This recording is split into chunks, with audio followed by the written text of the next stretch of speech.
What is up, YouTube? This is Zach with Dreamedia Home Theater. Just another beautiful sunny day here in Prosper, Texas. We're gonna be doing a cool little theater room here on this home here behind me in a brand new development.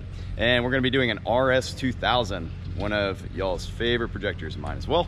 We're also gonna be doing a 7.1 surround sound configuration in that theater room with a 135-inch screen. It's gonna be pretty cool. We'll also be throwing a couple TVs up on the wall downstairs, but you guys probably aren't as interested in that, so I'm gonna show you the theater. Right now, we're gonna get everything unboxed, get blankets laid down at the door, make sure that we're taking good care of the customer's home, wearing our booties, keep everything nice and clean. And I'll show you the theater room here in just a minute. Thanks for watching.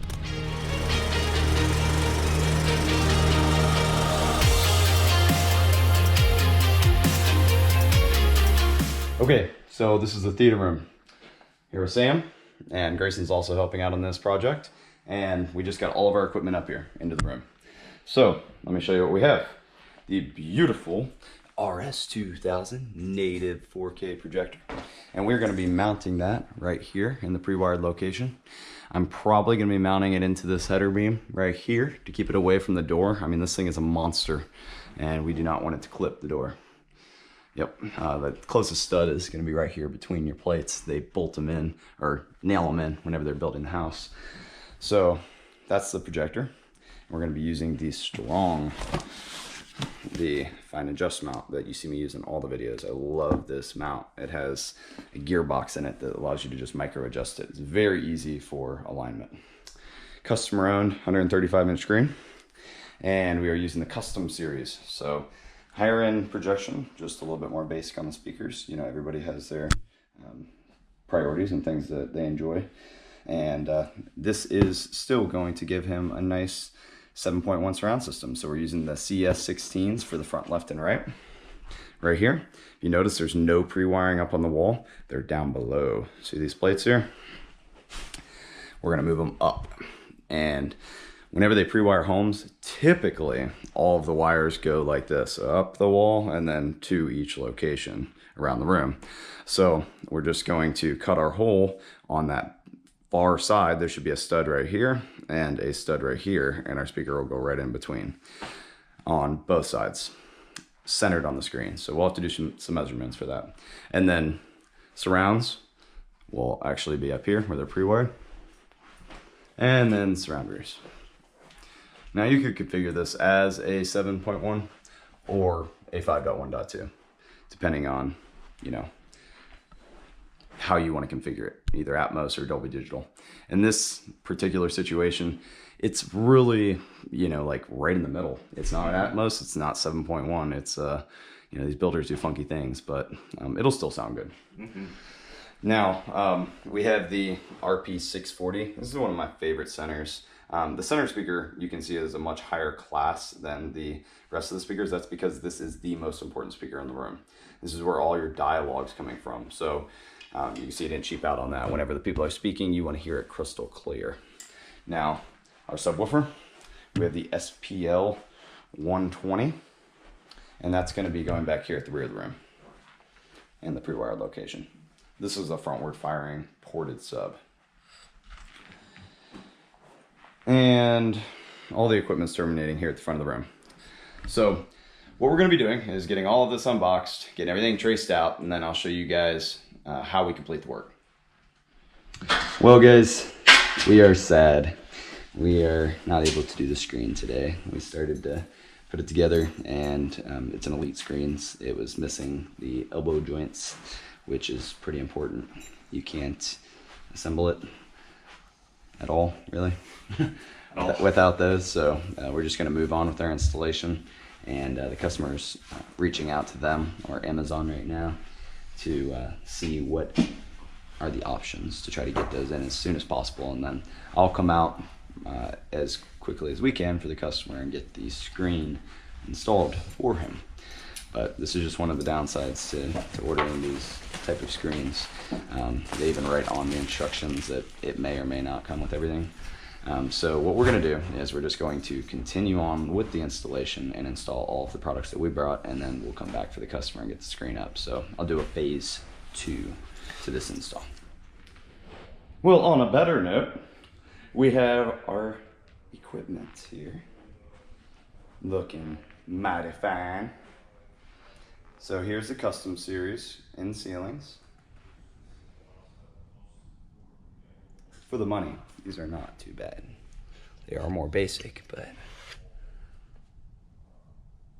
pretty well built considering the price point.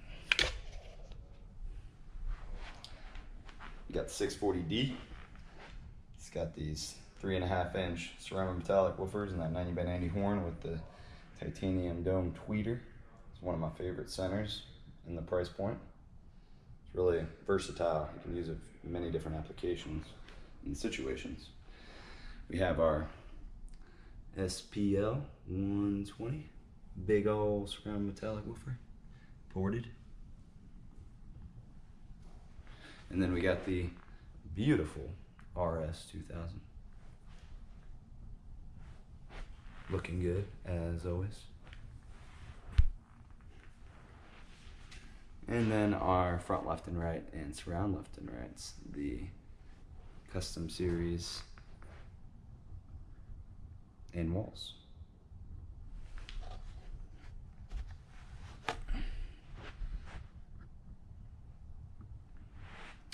And then don't forget our surge protection, guys. This is the Watt Box 10 outlet. You can see this is a very rugged design. They guarantee up to $50,000 in protection with this unit. And then we got our little 540 joule single outlet surge protectors for our projector as well as our sub. All right, well now we get to install these. Let's get it going. All right, guys, whenever you have a pre-wired room like this, the boxes are nailed into the studs. So what Grayson's doing right now is removing the box. I always recommend doing this. You can just stick a flathead in there and like pry it off. Then you can stick your hand in there and make sure where you're cutting isn't into a stud. Sometimes these builders do really weird things.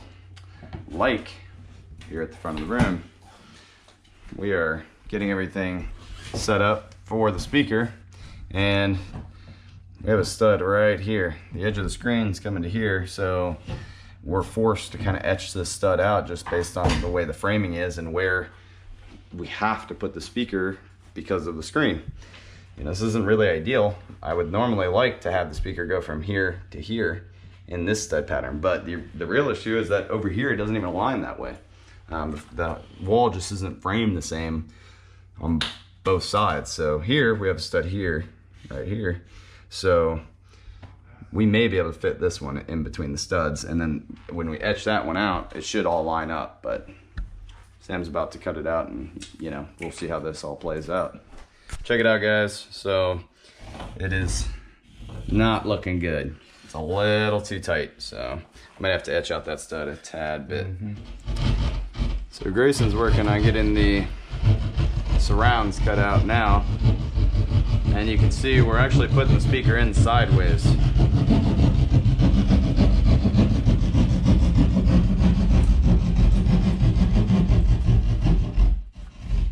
And the reasoning is because I'm going to try, let me grab one of the speakers. I'm going to try to have it open up sideways like this. See how the springs come out and grab on this direction and not like that direction. We want to be able to get it in there without having to etch out the stud. So that's the goal here.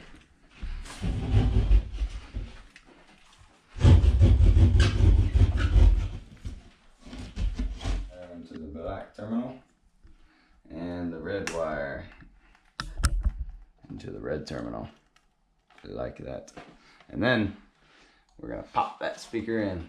You'll see what I mean in a minute. You basically push right there on the edge of the sheetrock and the speaker just kind of pops itself into place. Those springs come out.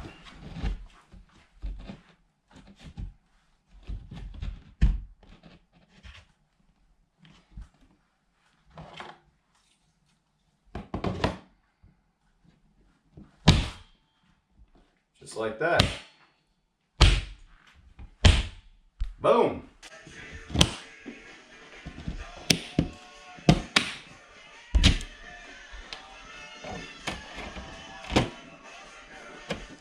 How's it going over there? Finally got this one wire fished. You want to tell everybody what happened here and this nightmare situation that Grayson just helped you with? We figured it'd be as simple as drilling through the stud to get it online with our speaker. Not so. There's apparently a stud line going all the way across the wall, just above the box that we had to drill through. On top of that, this is an exterior wall, so there's a lot of foam going in between for the exterior joints. So we had to pull a bunch of insulation. I had to go fishing, and we got that pulled through and finally able to grab our fish tape away from that foam, and now I'm just connecting up the wire. Nice. It sounds simple. That was not easy. That was not easy. I saw you guys struggling with it. Whoa. You got it done though. Yes, sir. All right. We got another one in, boys. Good job, Gray. Here's a magnetic grill. Looking sharp. Now straighten that bad boy up. Perfect. Woohoo! We got the wire from here, extended up to here. And we put the customer's insulation back in. You can see that Sam has etched out the stud for the hooks to grab onto. Hopefully that's sufficient. These are little hooks, but we will see. Let's go ahead and pop her in. Like a glove. Very nice. Okay, so Grayson is working on getting this screwed into the ceiling right now. We're gonna hit that header right there into the stud and then put a couple drywall anchors in. And then we'll grab the projector and get it slipped on there. Sam's working on measuring out our center, which is gonna just go as low as possible because this is a giant screen. And then we got our projector up. That's the RS2000. You can see this is serious business right there. That thing is huge. And Grayson's working on getting that 120 12-inch sub hooked up, but look at this beauty. Unfortunately, we're not gonna be able to get it going today because we don't have the screen, but we'll come back.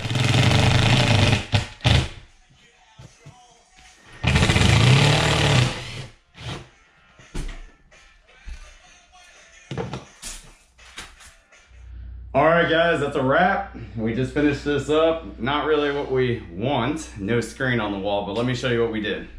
So behind us, we have the beautiful RS2000 mounted up with the strong fine adjust projector mount. We got our fiber optic HDMI hooked up, as well as a Cat 6 RAN just as a kind of backup for future HDMIs, or you can use that for IR control, which is probably what we'll end up using it for.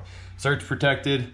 You can see the guys went ahead and relocated the past box, and there's a reason for that. So all this right here was kind of a nightmare. Did you guys record that? No, the battery died. Okay, so you wanted to tell us what happened here? Absolutely. So we initially hung it off of this bulkhead, just because that's where the stud was. If we hung it on the stud in the rear, the door hit it. And we knew this from doing this floor plan before. So we hung it forward, we shot it out, and it turned out to be a little too small. We're talking like 3/4 of an inch on either side for the screen, right? Client didn't want that, so we moved it back. In order to do that, we had to install a horizontal stud, basically running this way down the length in between the two studs. So we had to move that box over, put in two 2x4s, drilled it in through the front and through the side in the attic, essentially creating a solid new stud. You could probably hang 100 pounds or more off of that. Luckily we don't have nearly that much, but it's no lightweight, that's for sure. Nice, you guys definitely got that done. That was kind of, you know, an inconvenience. We were done with the install, and then right there at the last minute, we knew what screen size we needed, and basically set it up just to see where it was gonna throw. The only thing we're missing are just those elbow joints, which Elite Screens is gonna send to the customer. So everything else turned out fantastic though. If you look, we have the in ceilings installed. Grayson installed those, killed it. And then the in walls, which we ended up putting sideways so that they could grab onto the sheetrock better, and they actually look pretty good. Mm-hmm. I was a little, we don't normally put them in this direction, but I think it was a good decision. Absolutely. A lot more solid install. Now these front ones were an absolute nightmare. Can't tell. I mean, they just look fantastic. They look great. But we just etched out the studs and got those put in. We got the 640D. Sam got that bad boy mounted to the wall, nice and clean. It's got the grill on there. And we got our 2600 receiver, the 7.2 channel receiver hooked up, and the customer's devices. So, I mean, literally, we are ready to rock and roll. Missing a screen. Yeah, the only thing we need to do is get our screen and then get it assembled the rest of the way, throw it up there, and then I'll come back and we'll cut that into the video and show you guys what it looks like here shortly. Hopefully we can be back out within the next week or two. And downstairs they also mounted a couple TVs. I guess I'll go ahead and show them that real quick. Sure. Check out the living room. I think this looks awesome. We actually used the customer supplied 86-inch and a cheap little TCL for the patio. And just look at this install. I mean, I think their furniture really, you know, shows it off, but right now that we just got some Planet Earth up here and it looks great. I'm really happy with how it turned out, especially with the customer's decor. It looks great. You can see guys just did a basic tilt mount up here behind it. Killed it. Should I Vienna white the Do it. Here we go. And now the patio TV. So guys, you can see they also threw up a patio TV out here looking ultra covered right now. That's because it is an indoor TV, just a cheap little guy they picked up from, you know, Walmart or whatever. It you know, the customer is definitely aware that it's probably going to go out within the next year, and he's cool with it. You expected that. But we got it mounted into the brick and all the wires hidden, got it covered up. Yep. It does the job. Exactly. They can sit out here by the fire pit, relax, watch TV. So I hope you guys enjoyed this video and found it informative. Stay tuned because I will be posting the follow-up here shortly with the screen. And we are back. Customer was able to get the brackets needed to complete this project, so we were able to rearrange some other appointments to get him in so that he could enjoy his brand new theater room.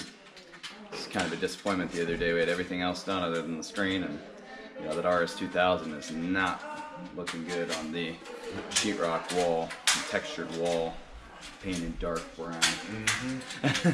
So what we're gonna do right now is just finish off assembling this screen, get it mounted up on the wall, get everything aligned and calibrated, run some demos, and then go over to the customer.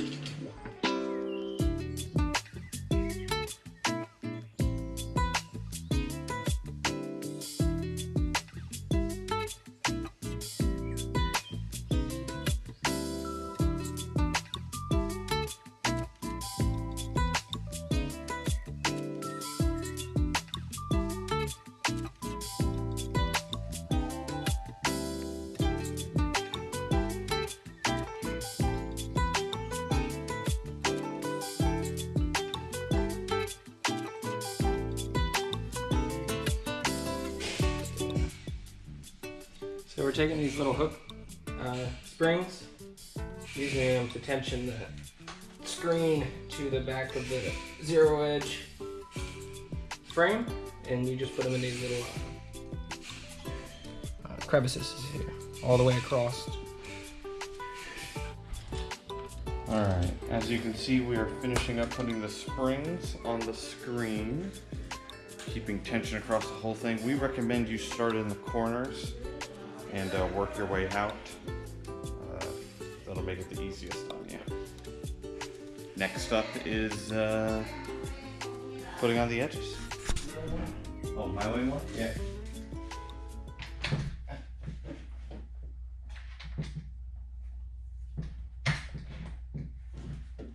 do believe them on. Let me just make sure that just hold it up. Yep. Yeah, that's an impressive picture right there. It is indeed.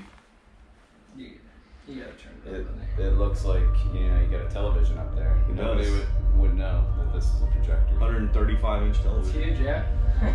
Crystal clear. It is. What is the game? I mean, screen? and I mean, other than the fact that this screen is, you know, constructed cheaper, I mean, Yeah. the image quality is good. Yeah. What's the gain on? As long as all the lights are off. 1.1. 1.1. Yeah. That's actually about pretty what good. JVC recommends for a room that's painted dark. I have been back ordered on this projector ever since. Yeah. Ever since they came out. Ever Yeah. since. They're that popular. Well, did you know that? I mean, when I found your channel on YouTube, I was specifically searching for this projector already. That's how I found that. That's video. how everybody finds us. Yeah. So. And that looks great, guys. The picture's awesome. I can't complain one iota. Yeah, this is streamed over the And Yeah, network. this is streaming too, so Yeah, it's not even the best. bit rate and everything. Yeah. So this RS2000 is one of my favorite projectors for the money. If you guys haven't seen our shootout of the RS2000 versus the 3000, make sure to check that out. We also did a 1000 versus 2000 and then spun that around and did it with all the Sonys too. So if you're trying to make a buying decision, make sure to check out those videos. There's a lot of informative information in there. All right, guys, that is a wrap. The boys worked really hard on getting this theater knocked out for the customer. Got this screen put together today. Everything turned out beautifully. Image quality is actually on point, as well as our audio system. We ran a couple demos. The customer's thrilled. I'm very happy as well. Just to give you a recap of what we did here today, let me walk you through. We have our custom series here at the front of the room, front, left, and right. It's the CS16s. They have the grills on them right now. Gray, you want to take one off so we can show them what it looks like without it? Yeah. Here. Dang magnets. All right, and then these grills are paintable, guys, so you can paint it to match the color of the room. Down here we have the RP. This is the 640D. Yeah. And this has a grill on it as well.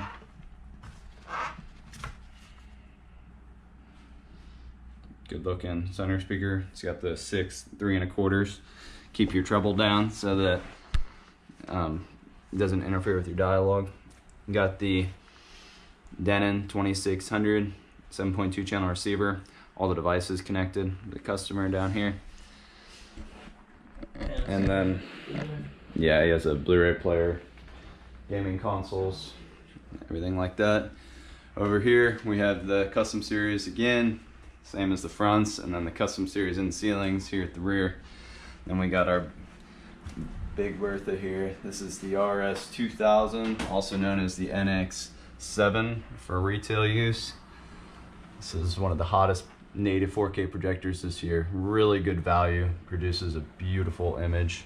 We ran our fiber optic cable back to the front of the room so that the customer can get the full AT gig 4x4x4 4K pass through on that. And then one thing I almost forgot is our 12-inch ported sub over here. This is the SPL 120. Has that ceramic metallic woofer on it that Klipsch is so known for. And this is ported.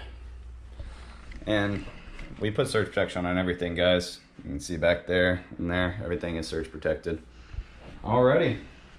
Well, I hope you guys found this video informative and helping you make a decision about what you're gonna do with your new home theater. If you would like to purchase any of these products, we do have nationwide free shipping and a low price guarantee. My name is Zach. It's Grayson. And Sam. With Dreamedia. If you like this video, make sure to give us a big thumbs up and subscribe down below for more. Thank you for watching.